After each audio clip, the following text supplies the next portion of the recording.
Doutora, de que forma a inteligência artificial ela tem impactado o processo de produção acadêmica na medicina nos dias de hoje? Olha, a IA ela veio para revolucionar a área da saúde como um todo, né? Então hoje todo mundo usa IA, pelo menos eu espero que todo mundo hoje esteja usando, porque ela otimiza muitos processos. Então a IA ela entra especialmente na produção de trabalhos científicos como uma aliada muito boa na revisão de trabalhos, na busca de artigos científicos. Então às vezes antes você estava procurando um tema e você não encontrava esse tema. Então, a IA hoje ela tem a capacidade de buscar esse tema para você com uma estratégia realmente bem melhor e de revisar o teu texto. Então, ela realmente tem sido uma aliada muito boa para acelerar a produção científica e trazer produções de artigos com qualidade, desde que você faça com ética também, né? Sim, não, com certeza. Agora, muitos estudantes ainda veem a inteligência artificial com desconfiança, meio assim, o que é isso? Quais são os principais benefícios e os limites também no uso dessas ferramentas para pesquisa e para escrita científica, né, doutora? Olha, o principal benefício hoje, definitivamente, é você usar ela como um revisor.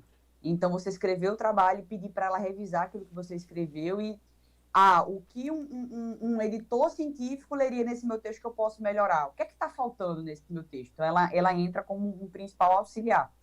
E qual é o limite, né? Então, o limite, ele vai ao limite ético, porque as pessoas usam muito hoje para escrever. Então, hoje você tem várias IAs que elas buscam os trabalhos científicos e fazem um artigo por você. Mas existe um limite ético muito importante, por quê? Porque você precisa, primeiro você precisa revisar todos os dados que a IA ela coloca para você. Então, não é porque a IA colocou que aquilo ali vai ser 100% certo, É. correto. E outro ponto é que você não pode fazer ela escrever por você. Isso é a mesma coisa quando você paga outra pessoa para fazer o seu TCC. Então, não é ético e correto fazer isso. Então, infelizmente, tem gente que faz, mas o jeito correto e ético é você usar sempre como um auxiliar, como um revisor, não deixando de você se colocar como autor e revisar as informações. É, para complementar mesmo, né? É Exatamente. possível afirmar hoje em dia que a IA ela pode ajudar a democratizar o acesso à pesquisa, especialmente para alunos e residentes de instituições com menos recursos, né? A gente está falando daquelas pessoas que têm menos possibilidades aí de recurso. Ah, com certeza. Mas sem dúvida nenhuma, hoje, no meu médico, a gente tem uma IA que se chama Open Evidence.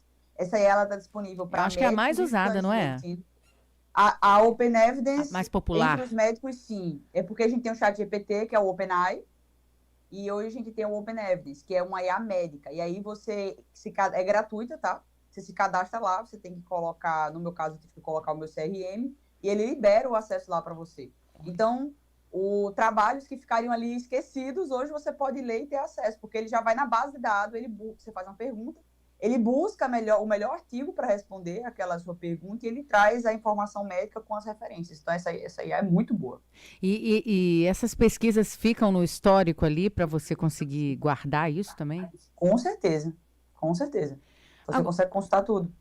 Agora, no seu trabalho, o doutora Clara, com o Instituto Médico do Futuro e o projeto PPA, como que a IA ela tem sido aplicada para otimizar mesmo o desenvolvimento dos currículos e dos projetos acadêmicos? Na prática, como é que ela funciona?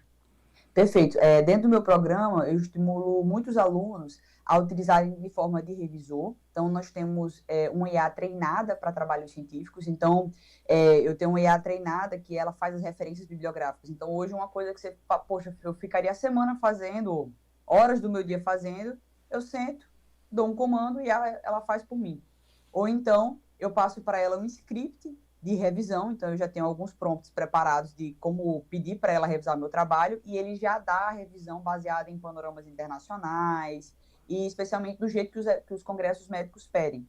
Então, dentro do meu programa, eu uso a IA muito nesse sentido, de orientação e de agilizar alguns processos da escrita, que todo trabalho manual, a IA ela pode substituir, o manual e, como é que eu digo para você, manual e técnico, que segue logo um passo a passo, então a IA ela vai te ajudar nisso. Então, você não fica mais perdendo tempo, faz uma referência, a BNT, Jesus, quem quer fazer a BNT? Não sei se você sabe, se você já teve que fazer a BNT na sua vida, mas pensa um negócio chato. Ó, Então, a gente tem a Bia Referências, dentro do PPA, e aí a Bia já faz por você, tudo bonitinho.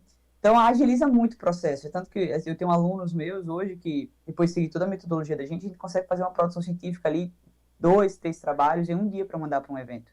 Então, ag- otimiza muito. Agora, perguntando um pouco sobre o comportamento das gerações, né? Porque a gente sabe que a inteligência artificial já é uma realidade, isso aí não, passou da fase de ser uma novidade, isso já faz parte do cotidiano de todo mundo. Você sente uma certa resistência por parte dos profissionais mais antigos, até mesmo aqueles estudantes de uma faixa etária mais velha? Como que é essa relação das pessoas de uma geração mais antiga com as novidades dessa tecnologia? Você acha que eles estão com mais resistência, são mais fáceis de absorver? Ó, eu vejo realmente uma dúvida maior do uso, mas não é uma dúvida do tipo não sei usar, mas uma dúvida do tipo desconfio o que ela está me informando, que é uma coisa boa, porque a geração mais jovem ela tende a confiar mais naquilo que a IA está trazendo para você, que é um erro.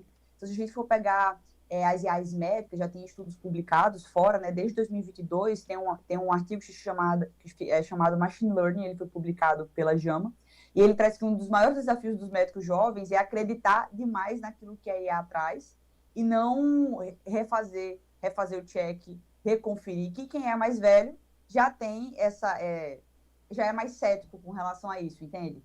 Então, as pessoas mais velhas usam a IA, mas sempre com algo para respaldar essa resposta, de verificar, de como fazer. Então, eu vejo que o pessoal mais velho usa com maior responsabilidade, na realidade. Acho que a palavra seria essa. Eu acho que essa é a palavra-chave, né? Responsabilidade e senso também, né? Senso crítico, um Isso. equilíbrio ali para entender que a ferramenta é uma complementação e não ela vai fazer por você tudo, né? Ter esse senso crítico de análise crítica mesmo, né?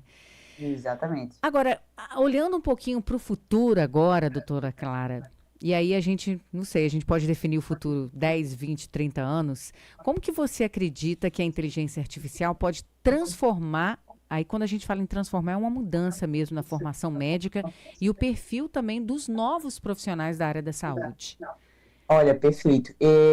Com a inserção da IA no meio médico, então nós vamos ter todos os próximos processos super acelerados. Então, por exemplo, antigamente, se a gente for pensar 10 anos atrás, laudava-se uma tomografia por dia, porque ficavam laudando. Hoje você tem ali um volume de 30, 40 tomografias que você consegue fazer por um dia, e futuramente a IA ela vai ser capaz de ler essas tomografias e colocar em ordem para um radiologista poder priorizar para poder ver. Hoje já se fazem isso, né, algumas ferramentas. Então, você vai ter um volume maior de produção médica no futuro, de análise de exames, de avaliação de imagens. Então, a IA ela veio para acelerar o processo e otimizar.